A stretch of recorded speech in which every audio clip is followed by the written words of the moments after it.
Adia berkata di bibir, tersentuh di jiwa. Assalamualaikum warahmatullahi wabarakatuh. Kembali lagi dalam Adia musim yang ke-13, episod yang ketiga bersama saya Basyaratul Soleha, hos anda pada hari ini. Jadi untuk episod Adia yang ketiga ini kami bawakan kepada anda sebuah topik yang saya katakan cukup berkait rapatlah dengan kita sebagai seorang manusia sendiri, iaitu pembaziran amalan syaitan, hargai atau binasa diri. Jadi untuk kita bincangkan topik ini dengan lebih mendalam, di studio hari ini kami bawakan kepada anda seorang tetamu yang cukup istimewa, iaitu Ustaz Rozali Zahari, seorang pengarah Pusat Rawatan Dialisis. Assalamualaikum Ustaz. Waalaikumsalam warahmatullahi taala wabarakatuh. Jadi Ustaz macam mana? Sihat ke? Alhamdulillah. Perjalanan ke sini saya dengar tadi sedikit jam Ustaz, betul jam ke? sikit.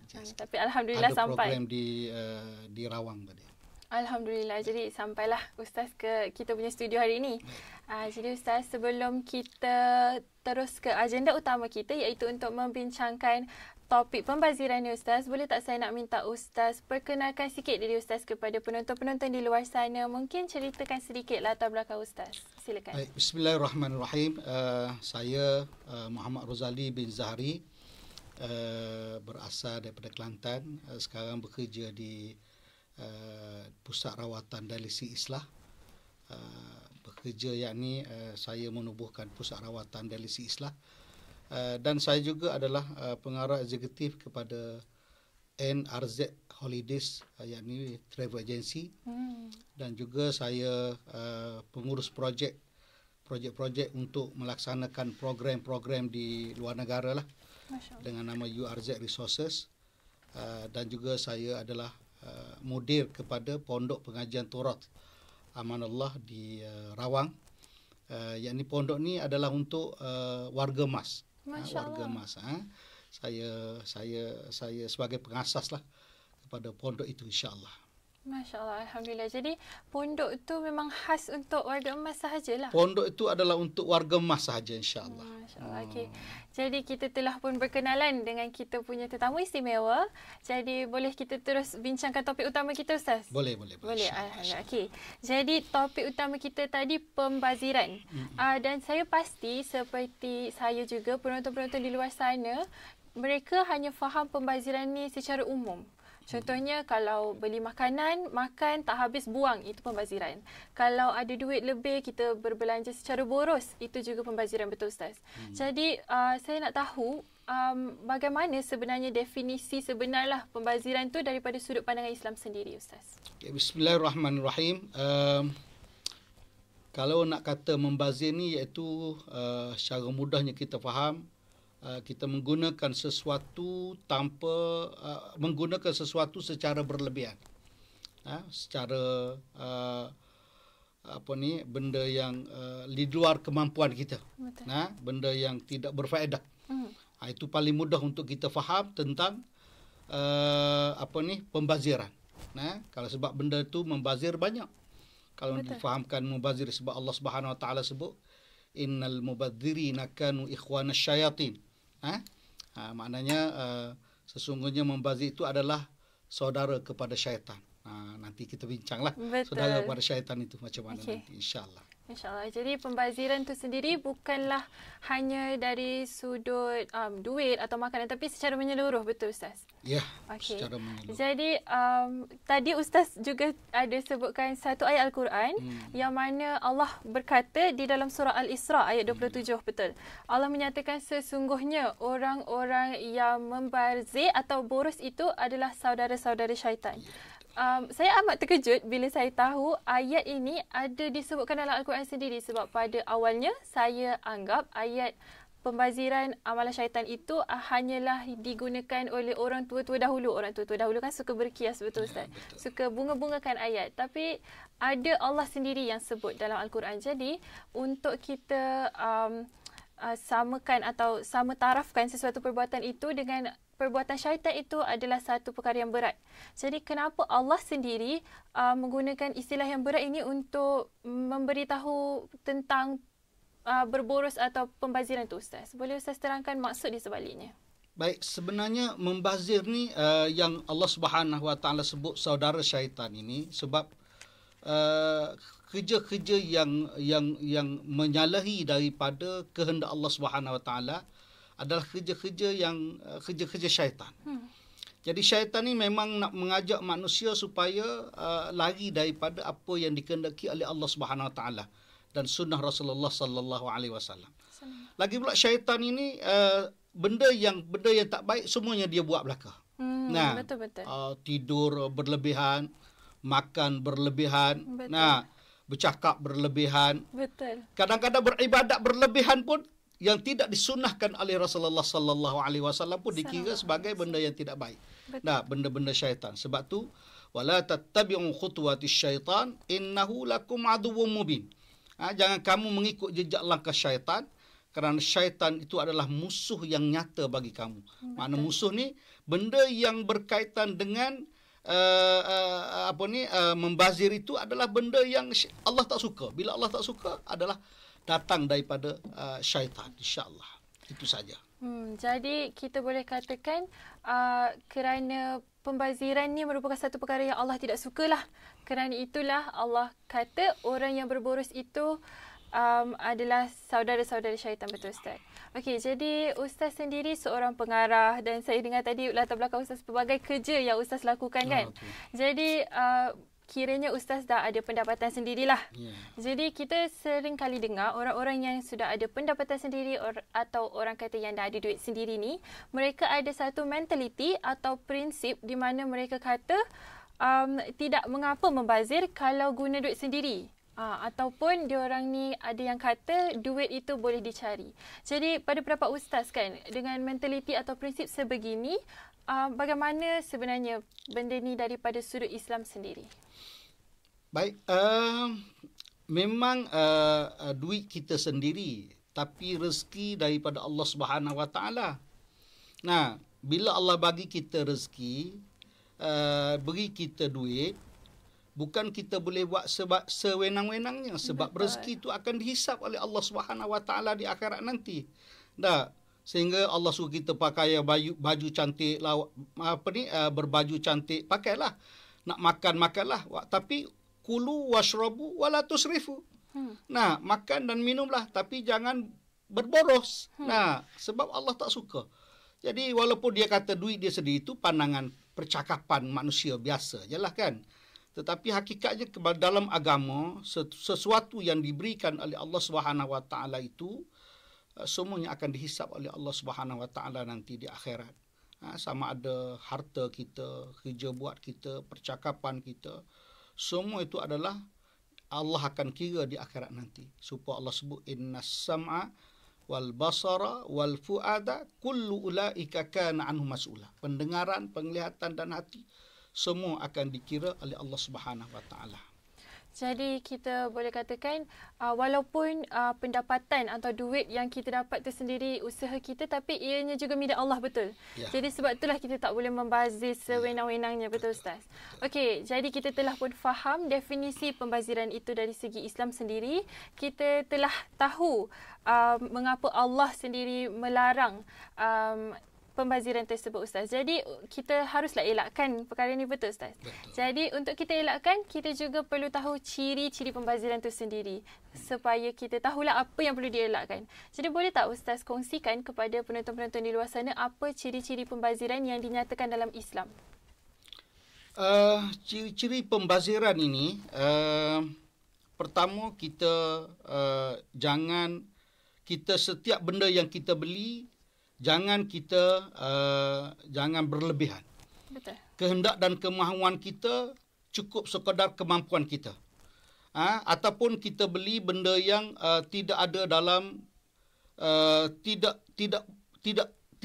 maknanya perkara yang tidak baik. Tidak baik.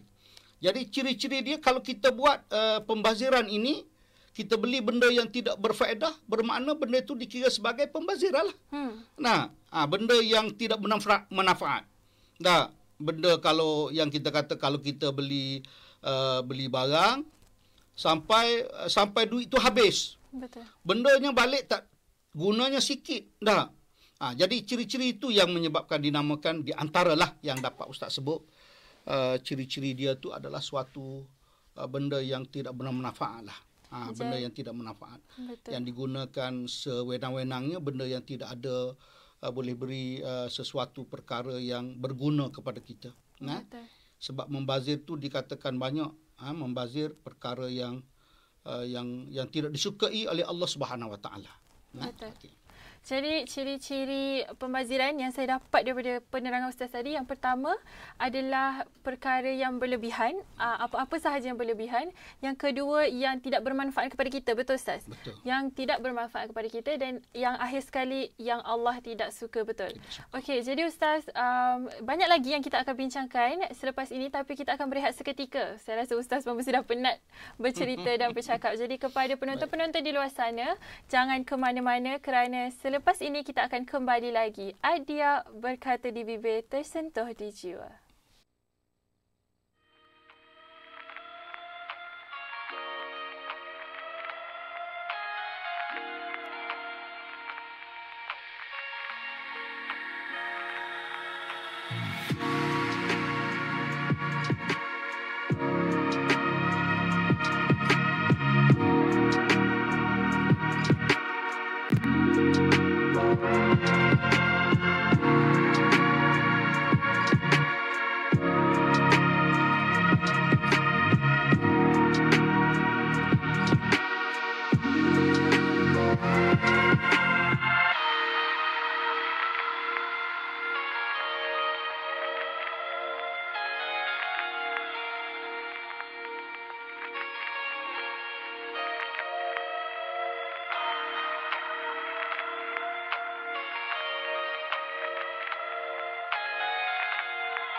Adia berkata di bibir, tersentuh di jiwa. Assalamualaikum, kembali lagi di Adia episod yang ketiga bagi musim yang ke-13 ini bersama saya Basharah Suliha, host anda.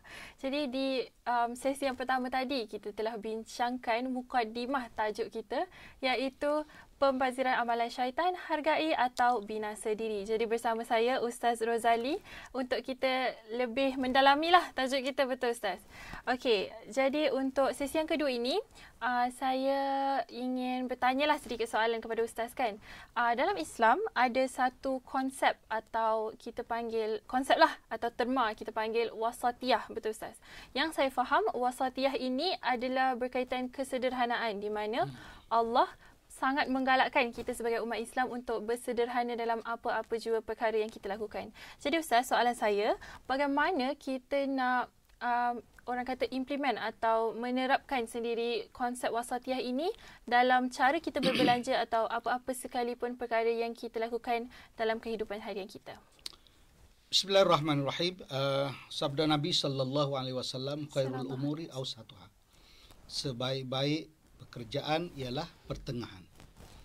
Rasulullah sallallahu alaihi wasallam manusia yang sangat sederhana dalam semua urusan dan kerja buat dia seharian. Dia sederhana dalam bukan sekadar makan, minum. Dia sederhana dalam menggunakan air, dalam pakaian, dalam rumah tangga baginda. Semua itu adalah sederhana, tidak berlebihan. Bukan Rasulullah sallallahu alaihi wasallam melarang kita rumah besar. Tetapi biar tidak yang rumah itu sebagai tidaklah sampai membazir kepada pada ni apa? Pada lampu, pada elektrik, pada air dan sebagainya. Betul. Maknanya kita duduk dalam keadaan yang seadanya bagi kita. Cukupnya lampu, tapi jangan membazir lampu sampai lampu belakang, lampu atas, lampu rumah membazir. Jadi nak sebutnya bahawa Rasulullah sallallahu alaihi wasallam mengajar kita biar bersederhana dalam keadaan apapun. Nah, kalau kita buat sampai berlebihan itu yang tidak digalakkan oleh Rasulullah sallallahu alaihi wasallam. Nah, kalau kita nak ikut contoh Rasulullah dalam rumah tangga Rasulullah, ialah rumah tangga Rasulullah tidak sebesar mana, tetapi mampu Rasulullah solat, tidur dan sebagainya. Nah, walaupun ada kita tengok zaman sekarang ni orang rumah terlalu besar. Betul. Nah, rumah besar, rumah 7 bilik, 8 bilik sebenarnya tidak mengapa kalau anak-anak ramai. Betul. Nah, tetapi yang membazirnya ialah penggunaan itu. Ada pelaksanaan itu. Ada. Sebab tu kalau Nabi tengok contoh Nabi ambil wuduk. Ambil wuduk. Nabi ambil dengan sikit air, sikit guna sapu je. Nah, kita ni kalau guna air banyak, air tu tunggu banyak dah. Rasa macam tak puas. Nah, begitu juga dalam kita makan. Kita makan sekadar mana yang kenyang. Cukup.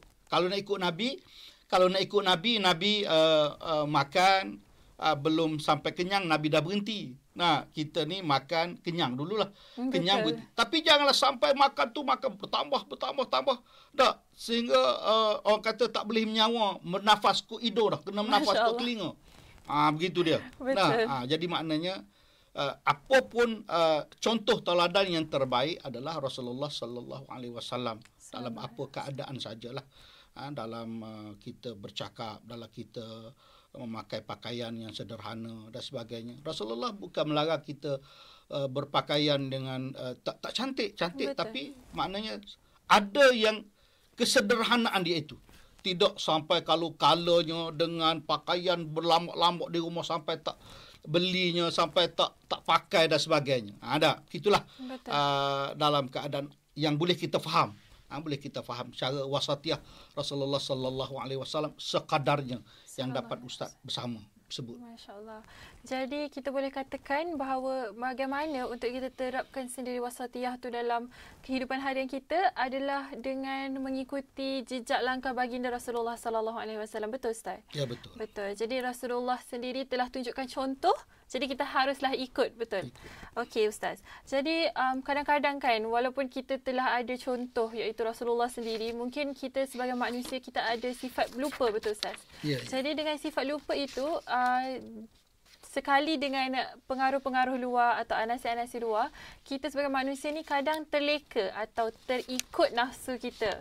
Ya, jadi ramai di luar sana mungkin yang terdedah dengan social media, terikut-ikut trend. Mereka ini melakukan pembaziran mungkin secara sedar atau tidak sedar sendiri.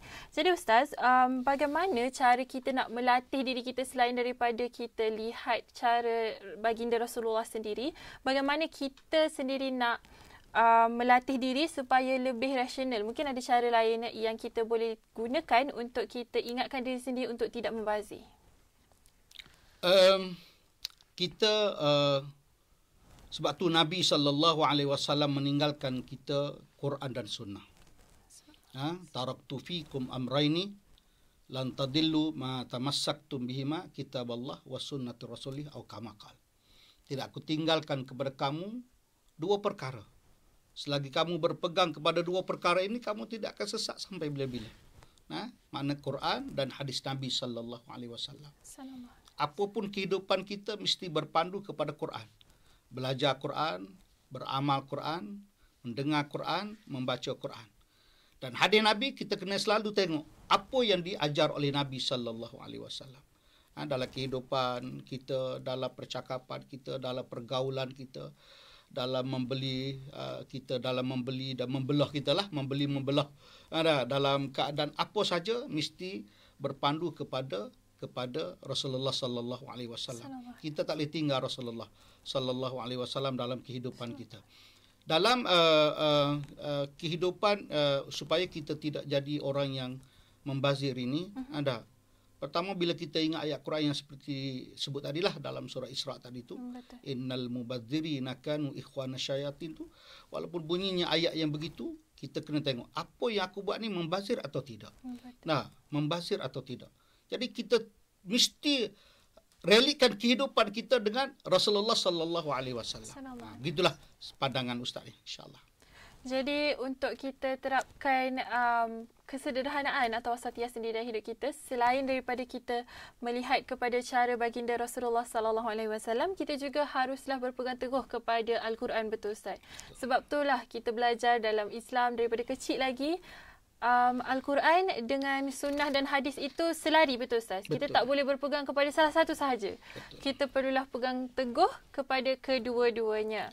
Okey, jadi Ustaz, daripada sudut pendidikan pula lah, kita nak lihat dari sudut lain pula. Kalau di rumah, pendidik utama di rumah adalah ibu bapa.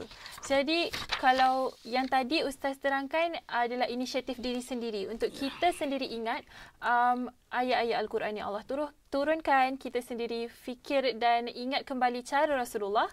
Bagaimana pula kalau ibu bapa ni mereka nak terapkan rasa bersyukur dan untuk elakkan pembaziran kepada anak-anak mereka yang kecil-kecil. Baik, didik anak ini Rasulullah ajar. Sehingga ada satu kitab nama dia Tarbiyatul Aulad. Yang dikarang oleh Nasir Alwan. Bagaimana cara kita nak mendidik anak. Dalam hal makan minum, dalam hal membeli, semua kita libatkan mereka. Betul. Kita tunjukkan mereka benda-benda keperluan mereka. Betul. Bukan setakat dia mahu kita semua beli, tapi semua tidak bermanfaat. Betul. Jadi kita didikkan mereka, latih mereka menghabiskan makanan yang ada. Kita libatkan mereka dengan jangan rasa duit tu senang, duit ni susah. Kita ajar dia dalam urusan harian. Jadi kita didik mereka tu dengan asuhan yang diajar seperti Nabi ajar. Jadi maknanya kalau Ustaz sebut tadi, bagaimana nak didik anak ni melalui kitab-kitab yang dikarang oleh ulama lah. Betul. Melalui hadis-hadis Nabi sallallahu alaihi wasallam. Sebab anak-anak ni kita nak didik mereka dengan didikan agama. Betul. Agama tu penting. Jadi kalau kita tak didik mereka dengan agama, maka mereka akan lalai. Mereka akan lalai. Dan mereka hidup dalam keseronokan. Lagi-lagi sekarang ni media sosial yang cukup hebat. Betul. Jadi kalau nak beli dengan Shopee-nya, dengan apanya, sehingga kadang-kadang beli itu pun tak bermanfaat. Betul, Ustaz. Jadi beritahu kita kena didik mereka, beritahu mereka benda ni bermanfaat, tak bermanfaat. Kita tanya dia, nak beli ni ada keuntungan apa, untuk apa dan sebagainya. Kalau tidak, nanti di rumah tu banyak pula perkara-perkara yang benda-benda yang tak bermanfaat. Betul. Ada bersepah-sepah dan sebagainya. Itu saja. Baiklah. Jadi kepada ibu bapa sendirilah kan, di mana mereka perlu awasilah apa yang anak-anak mereka ingin beli dan cuba untuk tanya mereka, adakah benda itu bermanfaat kepada mereka, adakah mereka akan guna benda tu dengan betul lah kan Ustaz kan? Ya, betul. Jadi saya rasa kita akan berehat seketika. Sekali lagi Ustaz, selepas ini bersama-sama Adiat, tapi jangan ke mana-mana kepada penonton-penonton di luar sana, kerana di sesi yang ketiga kita akan bincangkan topik ini dengan lebih mendalam lagi, dengan lebih menarik lagi. Jadi kekal di mana anda duduk, kekal di mana anda berdiri atau apa-apa sahaja. Jangan ke mana-mana, bersama saya Basyatul Saleha, Adiat berkata di bibir, tersentuh di jiwa.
Yeah.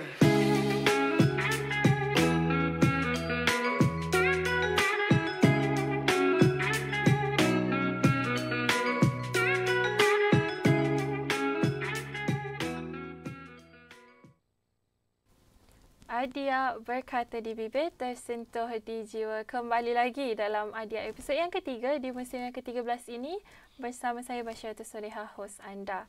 Jadi kita di sesi yang pertama dan kedua tadi bersama-sama tetamu istimewa kita telah pun bincangkan topik pembaziran amalan syaitan dengan mendalam. Dan untuk sesi yang terakhir ni Ustaz, kita akan sekali lagi membincangkan topik ini tapi daripada sudut pandangan yang sedikit berbeza, iaitu dari sudut pandangan moden lah kita boleh katakan. Jadi sebelum kita mulakan, saya nak tanya sikitlah kat Ustaz. Ustaz ada social media ke Ustaz? Ustaz ada. Ada. TikTok ada. Oh, TikTok ada. FB ada. Okey. Instagram ada. Jadi kiranya Ustaz ni up to date lah, kita boleh katakan kan. Kita perlulah mengikut peredaran zaman, betul tak Ustaz? Betul. Jadi saya rasa kalau Ustaz pun ada social media, mungkin Ustaz tahu yang di baru-baru ini tular di media sosial satu video atau konten lah di mana terdapat seorang individu yang berjual makanan atau barangan secara harganya yang orang boleh kata tidak masuk akal. Contohlah, kek tidak besar mana pun. Keknya kek coklat biasa sahaja. Tetapi harganya amat mahal Ustaz. Sampai hampir mencecah puluhan ratusan ringgit juga. Jadi dan yang lagi mengejutkan bagi saya ialah ramai yang beli Ustaz. Ramai pembeli dan mereka beli hanya kerana ikut trend. Seperti yang kita bincangkan di sesi yang kedua tadi. Jadi Ustaz, apa pandangan Ustaz tentang mereka-mereka yang membeli tanpa berfikir harga dan hanya kerana ikut trend dan akhirnya mereka tidak makan atau tidak gunakan pun barangan itu Ustaz? Ya, sekarang ni orang hidup untuk konten. Betul. Jadi kalau ikut konten, untuk apa konten tu? Untuk kebaikan ataupun untuk keburukan? Ada orang yang buat itu adalah untuk dia mendatangkan pulangan yang baik untuk dia. Jadi kalau kita buat untuk konten yang tidak baik, maka dia mendapat keburukan kepada dia. Jadi yang membazir itu adalah dengan benda yang tadilah. Kalau dia buat kek yang mahal tadi, betul, adalah untuk kebaikan dia, bisnes dia. Maka itu mungkin dia dapat keuntungan yang baik. Tetapi orang yang membelinya untuk apa makan? Dia untuk apa? Dia nak makan ke ataupun dia nak seronok-seronok gitu saja. Jadi itulah yang dinamakan pembaziran. Itu yang tidak dinamakan yang benda yang tidak elok lah. Benda yang tidak cantik lah. Kalau kita buat konten apa pun, biarlah konten tu yang bermanfaat sebenarnya. Biar orang boleh tiru. Tapi kalau konten kita yang tidak baik, yang tidak elok, maka itu yang syaitan suka. Sebab syaitan ni dia akan cari jalan. Betul. Macam mana nak menyesatkan orang, bukan hanya sekadar akidah, tetapi dengan cara benda yang tidak masuk di akal. Macam contohlah, minta maaf Ustaz lari sikit tajuk dia. Kadang-kadang konten derhaka kepada suami. Betul. Konten derhaka dengan berjoget-joget. Konten yang tidak baik. Yang macam itulah. Nak terima duit raya kena berjoget dulu. Itu syaitan sukalah tu. Sebab tu yang dikatakan wala tattabi'u khutuwatis syaitan innahu lakum aduwwum mubin. Itu benar dia. Jadi kalau nak jual kek, jual lah. Tetapi janganlah sampai membazir. Keadaan kita tu tengok, orang yang nak beli tu pun tengok benda tu bermanfaat ataupun tidak kepada dia. Itu saja. Betul lah. Jadi konten-konten di media sosial ini juga kita harus tapis lah kan Ustaz kan? Betul. Kita harus tapis. Yang membuat konten itu sendiri haruslah berfikir sama ada apa yang mereka lakukan itu betul atau tidak. Jadi seperti yang kita telah bincangkan tadi Ustaz, ramai yang zaman sekarang hanya melakukan perkara itu kerana orang kata terikut-ikut apa yang ada di media sosial. Jadi Ustaz, ada juga di kalangan mereka yang berbelanja secara berlebihan atau membeli sesuatu seperti makanan atau pakaian hanya untuk ambil gambar, post. Hanya untuk menunjuk di media sosial mereka hanya untuk orang kata tidak ketinggalan lah. Mereka kata kenalah ikut trend. Kita di zaman yang serba moden ini semuanya kita nak serba baru lah. Betul tak Ustaz? Jadi adakah soalan saya, adakah perkara mengikut trend ini, perbuatan mengikut trend ini sendiri merupakan satu orang kata penyakit hati seperti riak atau takabur Ustaz? Ya, itu yang Ustaz kata tadi. Seandainya kita buat tadi adalah kerana seronok-seronok, konten yang membazir, maka dia boleh menimbulkan perasaan riak, takabur, ujub dan sebagainya. Betul. Nah, maka itu adalah penyakit hati yang Allah Subhanahu Wa Taala suruh kita tinggalkan. Nah, penyakit hati inilah penyakit yang paling bahaya. Lebih bahaya daripada penyakit kencing manis, darah tinggi, jantung dan sebagainya. Betul. Dan sebab penyakit inilah penyakit yang boleh menyebabkan manusia berada dalam neraka Allah Subhanahu Wa Taala kalau dia tidak bertaubat kepada Allah. Nah, kalau kita tak taubat dengan Tuhan, maka penyakit inilah. Jadi penyakit konten yang sebut benda ni, dia bahawa dialah hebat, dialah banyak duit, dialah ini semua adalah penyakit yang disukai, perkara yang disukai oleh syaitan. Kalau Ustaz sebut dengan bahasa kasar, syaitan laknatullah lah. Nah, sebab dia suka sangat dengan orang yang nak menunjuk-nunjuk ni. Kalau kita ada baju cantik, kita nak menunjuk, dia suka. Kalau kita ada kereta besar, orang nak dia tunjuk, dia syaitan suka. Apa benda yang ada pada kita yang kita tunjukkan kepada orang, nah, apa saja yang kita rasa bangga, kita rasa seronok, kita rasa lebih pada orang lain, maka itu adalah perbuatan-perbuatan yang diharamkan oleh Allah Subhanahu Wa Taala sekiranya kita tidak bertaubat kepada Allah. Lagi-lagi kalau penyakit riak, penyakit itu datang, kita rasa kita hebat, kita rasa ujud, menyebabkan pahala penyakit itu akan makan pahala sehingga pahala kita tidak ada. Maka kita bawa di hadapan Allah nanti. Allah sebut dalam Quran, wa qad faja'alnahu haba'an mansura. Allah ambil pahala kita tadi, Allah ramah-ramah menjadi debu yang berterbangan yang tidak boleh dikira dan ditimbang di dalam neraca Allah Subhanahu Wa Taala di akhirat nanti. Nauzubillah. Jadi penyakit hati tu merupakan satu perkara yang kita kata sangat bahayalah kan Ustaz, sebab dia merupakan satu dosa atau satu perkara yang kita lakukan yang Allah mungkar tapi dia tak nampak. Ya, dia berlaku di dalam diri kita sendiri tanpa kita sedar kadang-kadang. Betul Ustaz? Betul. Jadi kepada penonton-penonton di luar sana, tolonglah berhati-hati dengan apa yang kalian lakukan di media sosial, apa yang kalian mahu tunjukkan di media sosial. Betul Ustaz? Ya, betul. Betul. Jadi Ustaz, seterusnya lah kan, ramai orang yang mereka rasakan bahawa apa salahnya kalau kita ikut-ikut apa yang di media sosial, kerana itu merupakan satu trend lah kan. Jadi Ustaz, penyakit hati Ustaz, perkataan penyakit itu sendiri telah menunjukkan bahawa perkara ini buruklah padahnya. Jadi Ustaz rasa apa kesan jangka panjang jika penyakit hati ini berterusan di kalangan anak-anak muda zaman sekarang Ustaz? Kalau perkara ini berpanjangan, menyebabkan anak-anak muda kita jauh dengan Allah Subhanahu Wa Taala. Orang-orang muda ni dia mudah terikut. Betul. Dia mudah terikut.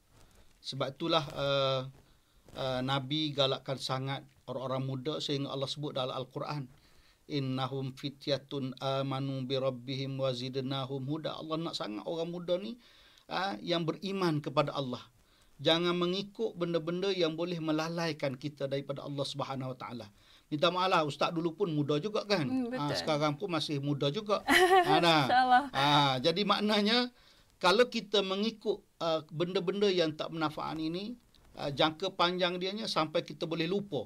Anak-anak muda boleh lupa dengan Allah dan kita jauh dengan Tuhan, menyebabkan mereka tinggal sembahyang, mereka tidak baca Quran, mereka tidak pernah rasa nak zikir dengan Tuhan.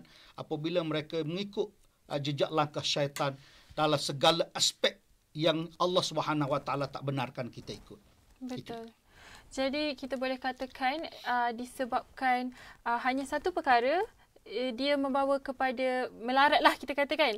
Hanya kerana ikut trend satu je perkara. Tapi mereka disebabkan perkara itu adalah kelakuan syaitan. Syaitan terus menghasut anak-anak muda zaman sekarang dan terus melakukan kemungkaran. Jadi kita tak mahulah perkara itu berterusan. Jadi, okey Ustaz. Saya ada soalan yang terakhir lah untuk Ustaz sebelum kita nak akhiri kita punya episod kali ini Ustaz. Sebelum kita akhiri, Ustaz ada sepatah dua kata atau sedikit nasihat kepada penonton-penonton di luar sana, terutamanya anak-anak muda zaman sekarang yang sering kali melakukan pembaziran di dalam hari-hari mereka Ustaz. Silakan. Okey, pertamanya kita hargai rezeki yang Allah Subhanahu Wa Taala berikan kepada kita. Wala in syakartum la azidannakum wala in kafartum inna azabi lasyadid. Kita maknanya menghargai setiap rezeki yang Allah berikan. Rezeki ni bukan hanya setakat sekadar duit. Rezeki bila kita boleh mengucap la ilaha illallah, rezeki kita. Rezeki kita dapat menuntut ilmu. Macam kita bila dapat belajar di universiti, belajar di mana-mana pun, kita adalah rezeki yang Allah Subhanahu Wa Taala beri, rezeki sihat. Itu yang kita kena jaga, Dan kita hendaklah sentiasa mengamalkan kesederhanaan dalam kehidupan. Maknanya berpada apa yang ada. Betul. Bersifat dengan sifat qanaah. Betul.